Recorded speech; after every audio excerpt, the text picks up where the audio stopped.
Hello everyone and welcome to my Starseed Origins reading. I am Hannah from Spiritualtarot and I decided to do this mini series for the different starseed groups as a way to gain more insight into the origins of our souls from the different groups, as well as what our mission is while on Earth.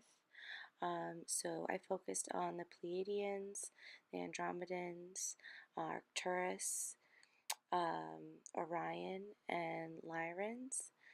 So if you resonate with any of these starseed groups, please continue watching these videos.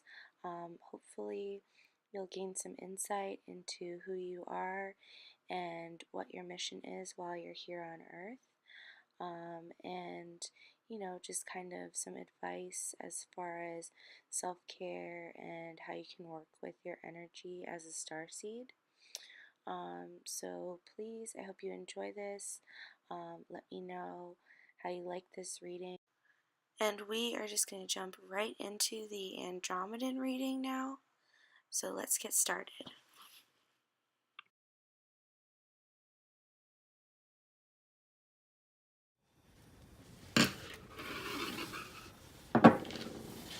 Okay, so the next group we have is Andromeda. Beautiful Andromeda. And we have a citrine crystal here. Okay, so Andromeda was like really interesting when I was doing the pull, because an extra card kept popping out and I was like, okay, let's just go with it. I think that maybe there's more Andromedans watching this than other groups, or a lot of people that have Andromedan energy in them, and perhaps that is why I got more cards, because there's a couple different storylines going on here. But we shall see when we do the reading. Okay, these are so beautiful. I'm always like so fascinated at how different each pull is when I do this, and just like the cohesive like lines within each group are, that like it makes each story so different, and that's why I love tarot. So Andromeda, you Andromedan souls have some throat chakra energy going on here. That's the first thing that I see, is the throat. And I also see some fire. So I've got air and fire. And speaking your truth is coming to mind to me. We have rose quartz and Herkimer diamond. And the three cards that we have from the tarot are the Seven of Swords, Judgment, and the Six of Pentacles. Okay, so that is already an interesting story. So what was your role as, a soul from Andromeda? Those are the questions that we asked. And who were you? Who was your star family? So those are things we're going to explore right now. Okay. So I personally don't know that much about Andromeda or Andromedan Starseeds, so this is all going to be intuitively guided. To me, I am seeing that your souls, your Andromedan souls, you guys have really, your old souls, and I feel like you guys have kind of lived a lot of lives where you have experienced different types of just hardship, I guess is a good word. You've lived through a lot of pain and suffering and loss maybe, and I do feel like you have kind of come here with a lot of wisdom of what life experience really is. You could have had these lives on Andromeda, but also maybe here too. And just the idea of judgment is, calling in this idea of, not only knowing right from wrong, but really like balancing the scales, I guess, if that makes sense. So I believe that in your past lives as an Andromedan soul, you've had a lot of really hard decisions that you've needed to make, and these decisions have essentially helped with your ascension process. I do think that in the past, maybe you have evolved from difficult circumstances and you've maybe had to make some hard choices. I am really seeing like a small nuclear family. So I think maybe you probably have one Andromedan guide who could be an ancestor or family member, but you seem kind of like a lone spirit. Like for instance, Pleiadians tend to have big, large soul groups and like a lot of, you know, just a lot of people around them. And for you guys, I'm not really seeing that. I'm seeing kind of uh like you have a soul group, but they're not all Andromedan. And I feel like if you connect with, you know, other people, it's because you are kind of the different one, if that makes any sense. You are here to kind of teach other people about what it means to be someone who's from Andromeda, right? And I think that you bring something different to the table. So you don't necessarily have a lot of people who have had similar experiences to you. And this is in past lives. So I do think that when you were, you know, in these past lives as an Andromedan soul, you were kind of venturing out and doing your own thing. I feel like you had different burdens that you kind of needed to deal with, to go through. I just like get this sense that you were kind of traveling and you wanted to explore the outer reaches of the universe, and you were just like continuously on this quest for learning and knowledge, and that is probably why you ended up here because you wanted to kind of learn about what it's like to be human, and you know, take the wisdom that you learned from other places and teach people here about the fact that there's more things out there. So you feel like more pragmatic. I feel like you are the kind of person who is more intellectual, more down to earth. You're good at kind of like weighing your options. I think that, you know, you may kind of carry around burdens or secrets that nobody knows about. And maybe some of that you don't even know, like on a conscious level, why you may feel like the weight of the world on you. And that might just be like that you need to do some past life work and understand the things that have happened to you in your past. And that might be something you're carrying around. So I see a lot of experiences in your past, a lot of different lives. I see a more solitary existence in the past for you.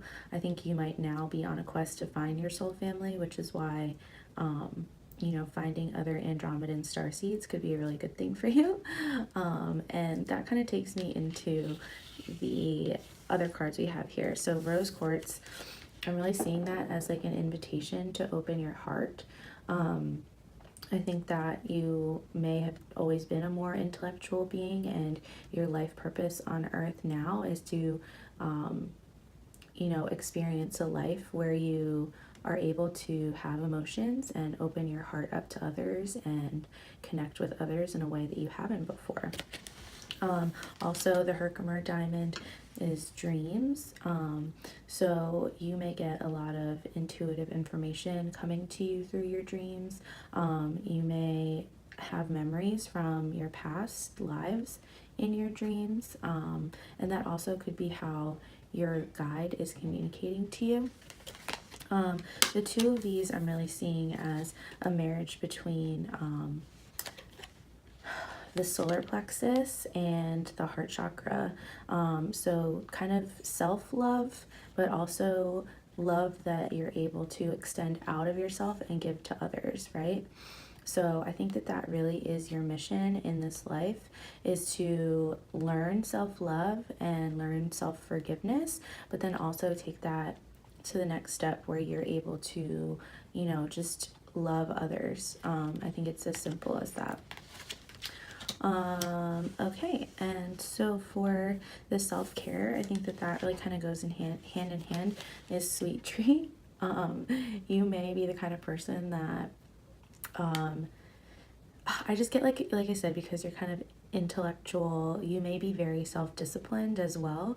And so something small like treating yourself to, you know, like just candy or whatever may seem like, why would I do that? You know, like I'm self-disciplined, but that actually is a way of loving yourself. That is to teach yourself, like it teaches you to not be too hard on yourself. And I think that it's important to treat yourself to something nice every once in a while, to kind of just remind yourself that life isn't so serious. You know, have that chocolate cookie or whatever, because life's short and you're here to experience pleasure. You know, you're here to experience life and fun and love. And, you know, life isn't meant to be a hardship. So I 100% agree with that. And just tell yourself it is self-love day and get yourself that dessert. Okay, so the chakra that you need to connect with and work on is your throat chakra. We see the word isolation here, and that really calls back to what I was talking about with the kind of like lone wolf journey that I feel like your soul has been on for a really long time. You know, I think that maybe you find it hard to speak your truth, or maybe you find that when you're honest, it pushes people away. Maybe you say things to purposely isolate people. There's sometimes people who feel insecure will say the hurtful thing because they want to see if the person stays or leaves. And if you're guilty of doing this, I think you need to understand that it is self-sabotage. It's a way of pushing people away so that you don't have to work on your connection with them. So we're seeing a lot of self-healing that needs to happen with you. A lot of assessing how, you know, self-love directly reflects how you treat others, and the self-love you give to others is what you give to yourself is essentially what you're giving out to others, right? So I would just kind of reflect a little bit and see, like, if you're carrying a chip on your shoulder, see if you're carrying your burdens around, see if what you say and how you say it is reflecting how people see you. And if it's causing you to isolate yourself, ask yourself why that is. You know, do you want to be alone? I think it's okay to be alone sometimes, as long as it's not like you projecting something, right? So for you guys, I'm kind of seeing that like your soul has come here to learn a lot. I think that, you know, as someone who's from Andromeda, you may have learned a lot mentally and intellectually, but you may be really underdeveloped as far as, you know, emotional communication goes. And that's why you're here. Your mission is to learn that. So that's why I was gonna say that's why we have crystals, but that's why we have a lot of things.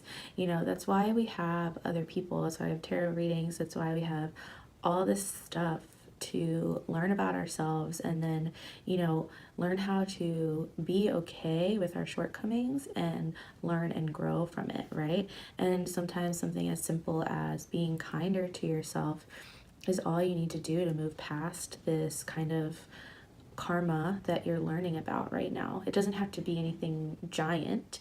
It can be something really small, like rose quartz. You know, I bought this rose quartz, and I have found it to be like just so life-changing, and, you know, working with it, I just feel like it's changed me in a lot of ways. So no action is too small, and I feel like you guys really could use some of that energy in your lives.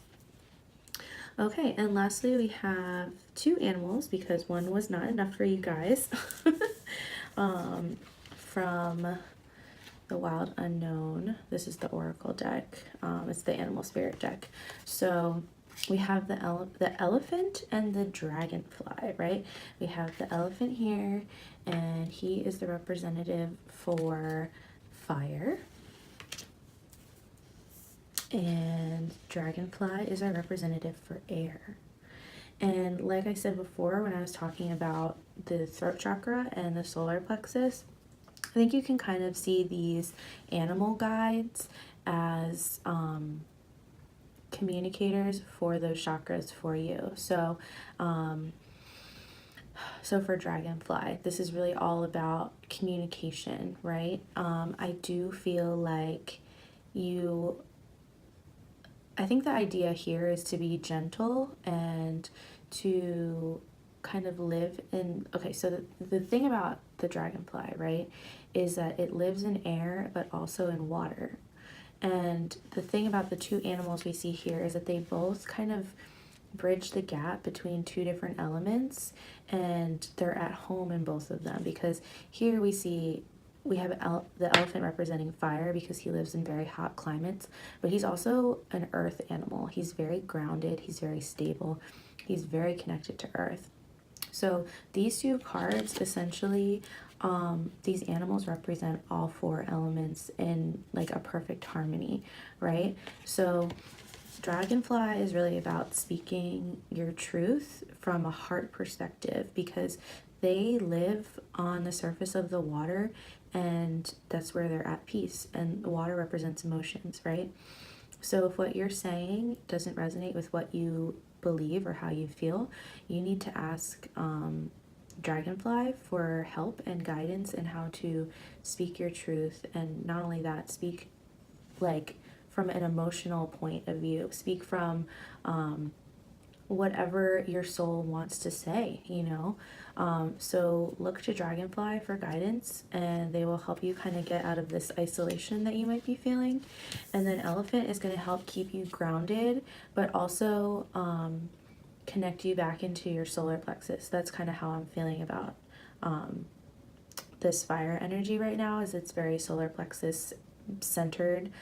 So confidence is huge, believing in yourself, because you can't have self-love without confidence and belief in who you are and who, like, what you stand for, right? So these two animals I think are huge teachers for you guys. I love them both so much. It's just so interesting how like my energy changes from each reading, and I just really am getting like a feeling of you guys kind of being like these lone journeyers, like kind of like hermit energy in a way. And I think that that's fine. I feel like that might be just who you are. And I think the hardest part about that is when we feel that we are starseeds and we're on a mission, we are like, well, what is it? Well, I need to go do something. And it might be really hard for you guys to reconcile with the fact that your mission is yourself. You need to go within. You need to, open your heart and open, your throat chakra, and connect with other people and talk and find other people who resonate with you, because now is the time to kind of share your wisdom with others and find your tribe. And when you do that, then everything comes full circle, because all of this like rich knowledge that you've been given in your past lives, you'll be able to share, and really kind of connect with others through it. So that is the end of your reading. I hope you enjoyed it, and I'm going to move on to our third group.